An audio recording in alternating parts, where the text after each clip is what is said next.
Hello everyone, No One of Consequence here, back again with a new video. This is episode 81 in a series which recounts my ongoing Dungeons & Dragons campaign, which is now in its 11th year. So as always, spoiler alert, in this video I will be revealing details found in this adventure module. And I will also reveal ideas which I took from this supplement, which can be downloaded from the Greyhawk Grognard website called D4 City of Spiders. Keep in mind this is not a standalone product. You must also have a copy of D3 Vault of the Drow to make full use of it. Moving on, here is the player character roster for the Descent into the Depths campaign. There are 8 characters being controlled by 5 different players. And here are the animal NPCs, which are currently with the party. So where we left off last time, the characters had developed a plan for Gorbadoc and Garrett to use their rings of invisibility and sneak back to that room where Varys and Gorb had just been. Once the other characters had given them enough time to get there, Thorol would cast a pass wall spell on the stone structure just north of where they're now standing, which is where they calculate the stairway should be located just on the other side of that wall. Also, one thing they would do would be to drop a stone with silence 15-foot radius cast on it to prevent any sounds from traveling beyond the immediate area and potentially alerting other Drow. And one thing I mentioned in the last video, some of the screenshots in this video will be well lit like this one. And other times a screenshot will be very dark like this one. These darker screenshots were taken at the player's visible light level, whereas the brighter ones were taken at the DM's visible light level. So the plan was set into motion, and Gorbadoc and Garrett quietly crept back through the palace hallway. Rounding the hallway corner, they began climbing the same stone stairway that Gorbadoc and Varys had just been at. Reaching the top of the stairs, they saw not only that Drow receptionist from before, but also 2 Drow guards standing nearby. Gorbadoc and Varys did not see these guards earlier because they did not climb all the way to the top of the stairs. Nevertheless, using their Boots of Elvenkind and their Move Silent abilities, Gorbadoc and Garrett quietly took their pre-planned place in the chamber. Back in the attic, Niobe placed a stone with silence 15-foot radius cast on it on the floor. The glow effect of the silence spell should encompass the stairs located on the other side of the wall. Next, Thorol cast a pass wall spell on the wall, and the characters began lining up to go through. Aramis's rope and grappling hook were set up so that each person could just grab the rope and swing through the hole in the wall and onto the stairway beyond. This would also provide a way for the characters to climb back into the attic later. Aramis dove through the portal first, followed closely by Obrak. The characters had calculated correctly, and Aramis and Obrak landed directly on the stone stairs. They then began running up the stairs, while Niobe's silent stone on the other side of the wall masked the sound of their approach.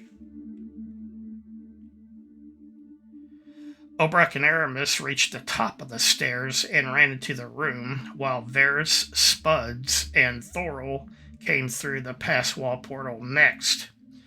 Thorol was riding on Varys' floating disc, while Spuds just jumped through. Varys and Aramis confronted the 2 male Drow guards who moved up to fight them. Meanwhile, Obrak and Thorol begin threatening the female Drow receptionist seated behind the desk.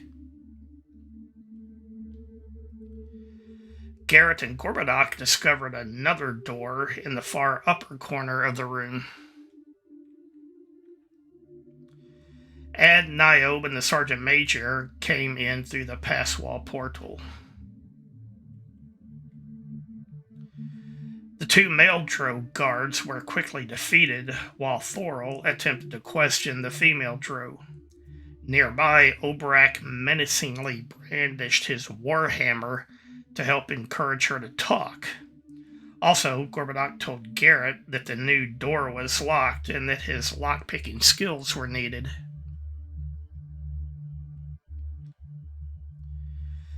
Varys also tried questioning the Drow female, but she refused to divulge any information. Meanwhile, Garrett began working on picking the lock. Garrett soon managed to successfully pick the lock, and he opened the door and discovered a set of stairs going further up. So he dove through the doorway and disappeared into the stairwell.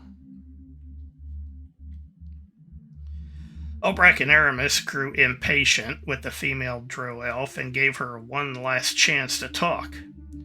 All she would say is that when Mistress Eclavdra returned and found them here, they would all be tortured horribly and then executed.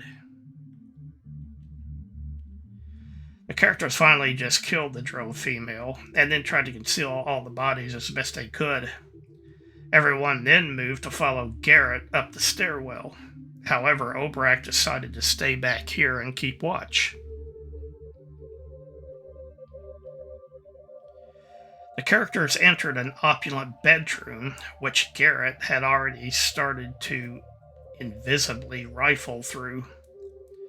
There was also a human female slave who appeared to be on duty. At first, she mistook the sounds of the character's arrival for Eclavdra's return, and she asked if, quote, her ladyship required anything. But when she saw the characters instead, she expressed surprise and backed away from them. Thorol began speaking to the slave and reassured her that they meant her no harm. Meanwhile, other characters spread out through the room and began looking for valuables. Thorol told the woman that they only wanted to know one thing. Where is the shrine to the Elder Elemental God? She said she knows exactly where it is because Eclavdra requires everyone in the household, Drow, servants, and slaves alike, to attend worship services there. The slave woman, who said her name was Poppy, told the characters that the shrine is not located here within the House Ileserve compound. Instead, it is concealed behind a cliff wall located to the north from here. After further checking the room for valuables, Garrett found a scroll case. The characters decided to take Poppy with them so she could show them the way to the Elder Elemental Shrine. The characters climbed back into the attic space, dragging the dead Drow with them to hide them here. Once everyone is back in the attic, Varys dispelled his pass wall and the opening disappeared. The characters then climbed back out onto the palace roof. They then began working on a new plan: how to rescue the captured unicorn caged in the House Ileserve Zoo. The characters got as far as planning for Gorbadoc and Garrett to use their rings of feather falling to float down to the ground. Then, because they were both already using their rings of invisibility, they would sneak undetected over to the animal cages. Once there, Garrett would try to pick the cage's lock, or Gorbadoc could use some of his last jar of Nilzura's marvelous pigments to paint the lock away. While all this was going on, it was unclear what the other characters were going to be doing, or even how they were going to get down from the roof. Garrett and Gorbadoc approached the zoo, and about that same time, a work party arrived. There were 2 human slaves carrying bundles of fodder, along with 2 troglodyte guards and a bugbear overseer. The slaves shoved the fodder through the bars of the unicorn's cage, while the bugbear taunted the nearby yeti, and the troglodytes looked on, laughing.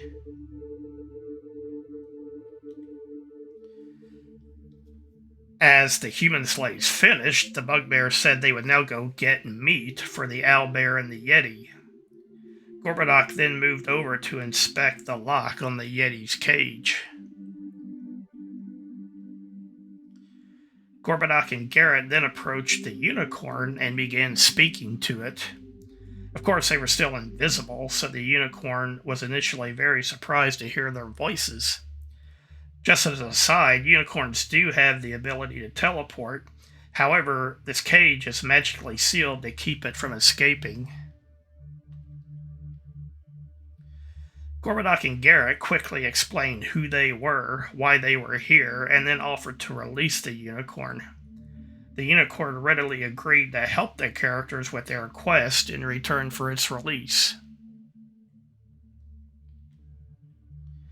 Meanwhile, back on the roof, Varys could see that the unicorn was communicating with Gorbadoc and Garrett by the way it was shaking its head at apparently nothing. Growing tired of waiting, Varys loaded the dogs onto his floating disc and then used the last remaining minutes of his potion of flying to fly over to the zoo. Garrett began picking the lock on the unicorn's cage, while Gorbadoc used half of his last jar of the Nolzur's pigments to paint a hole in the nearby wall. Varys began speaking to the unicorn and showed it his ring of unicorn friendship. To explain how Varys got that ring, we have to go all the way back to episode 12. There, the characters found some prisoners being held for sacrifice by the various elemental temples. Among them was an elf baroness and her elf knight escort. When the characters freed the prisoners, the elves gifted the unicorn ring to Varys. At any rate, seeing the ring immediately caused the unicorn to become very friendly and trusting towards Varys. Garrett soon succeeded in picking the lock and let the unicorn out. Freed from its magically protected cage, the unicorn was able to teleport itself outside the Isleserve compound walls. Varys and Garrett followed by climbing through the hole which Gorbadoc had just painted in the wall. Meanwhile, Gorbadoc himself went over to the Yeti cage and began using some of the last of the Nolzur's pigments to paint away the bolt on the lock. Back on the roof, Aramis tied together 2 lengths of 50-foot rope, then tied one end to the trapdoor latch. The rest of the rope he lowered to the ground. Meanwhile, Niobe and the Sergeant Major both cast levitate spells on themselves.